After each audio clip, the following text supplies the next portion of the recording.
Pan glywch i'r sŵn yma, trowch y dudalen. Yr Hugan Fach Goch. Roedd mam Hugan Fach Goch wrthi'n llenwi basged â gwyau, menyn a bara ffres. I bwy mae'r rhain? Holodd Hugan Fach Goch. I dy fam gi. Atebodd ei mam. Buodd hi ddim yn teimlo'n rhyw dda iawn yn ddiweddar.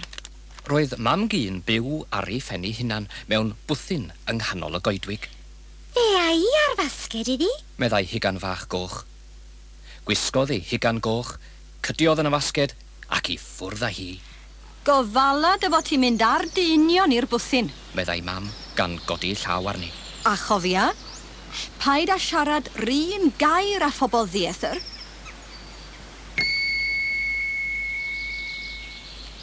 Roedd Hugan Fach Goch wedi meddwl mynd ar ei hunion i'r bwthyn, ond tyfai cymaint o flodau gwylltion yn y goedwig, fel y penderfynodd oedi i gasglu tisw ohonyn nhw i'w mam gi.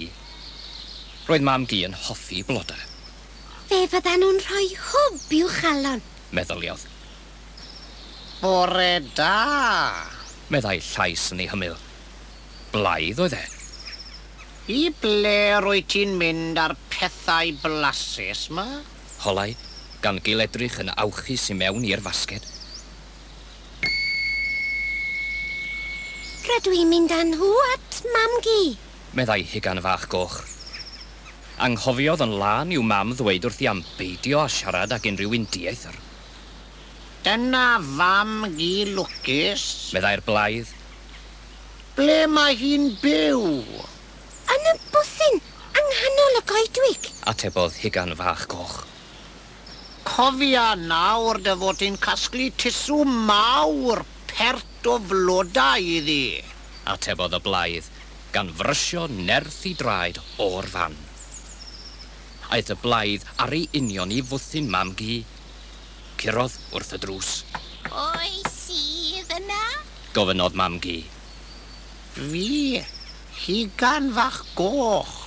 Atebodd y blaidd, mewn llais gwneud, llais merchfach. Yna, coda'r glicied a derau mewn. Atebodd mam gi.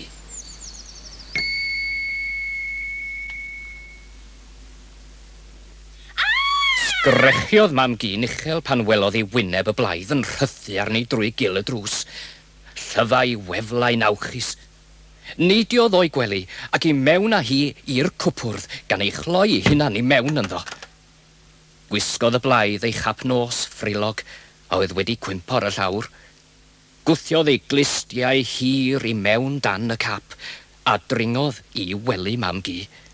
Tynnodd ddillad y gwely am ei wddf, yna arhosodd yno'n dawel i Hugan Fach Goch gyrraedd.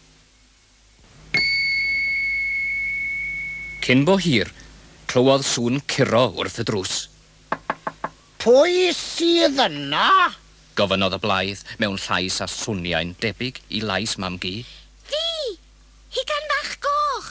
Atebodd Hugan Fach Goch. Yna coda'r glicied a derau mewn, merchi. Meddai'r hen flaidd, cyfrwys. Cododd Hugan Fach Goch y gliced a cherdded i mewn. Ydych chi'n teimlo'n well, mam gi? Holodd, Ydw, diolch cariad. meddai'r blaidd. Gad i mi weld beth sydd gen ti yn dy fasged. Wrth i'r blaidd blygu ymlaen, ymwthiodd un o'i glistia hir allan o gap nos mam gi.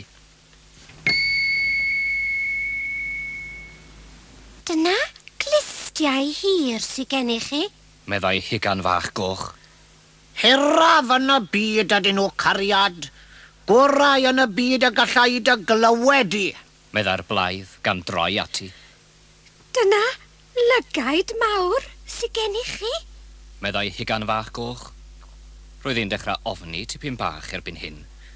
Gorau oll felly, mwyn i mi dy weld i'n well, cariad. Meddai'r blaidd yn wen i gyd. Dyna ddannedd mawr sydd gennych chi? Meddai Hugan Fach Goch. Roedd ofn mawr iawn arni erbyn hyn. Mwyaf yn y byd ydyn nhw. Gorau oll mwyn I mi dy fwyta di. Meddai'r blaidd cas gan lamu o'r gwely a thaflu'r dillad yn strim stram strellach. Nid fy mam-gi wyt ti? Sgrechiodd Hugan Fach Goch. Nag efo un fach flasus I, y blaidd mawr cas ydw I. Meddai'r blaidd yn ei lais ei hun gan ysgyrnygu ei ddannedd a glafoerio dros y lle. Ar ydw I am dy lyncyd I bob tamaid.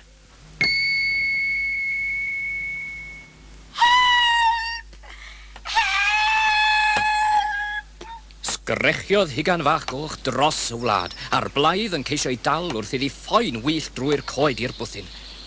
Clywodd y torwr coed hi'n sgrechian a rhithrodd I geisio ei hachub.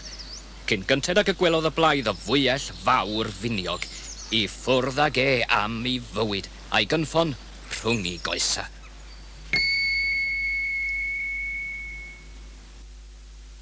Dywedodd Hugan Fach Goch wrth y torwr coed am yr holl helynt a'r cynnwrf. Ble mae dy fam gyd I nawr? Gofynodd y torwr coed. Dydw I ddim yn gwybod. Ebychodd Hugan Fach Goch rhwng ei dagra. Efallai fod yr hen flaidd ofnadwy na wedi bwyta. Ond pan ddychwelson nhw i'r bwthyn, fe glwson nhw sŵn curo yn dod o di mewn y cwpwr. Ydy hi'n iawn I mi ddod allan? Gofynodd mam-gi yn ofnus. Fi sydd yma? Gweiddodd Hugan Fach Goch, a phan oedd mam-gi yn hollol siŵr mai hi oedd yno, fe agorodd ddrws y cwpwr. Ond oedd y ddwy ohono ni'n ffodus I ddianc yn fyw yng nghariad I? Meddai mam-gi wrth iddi hi a Hugan Fach Goch gofleidio ei gilydd. A wir I chi, roedd y ddwy yn ffodus y tu hwnt.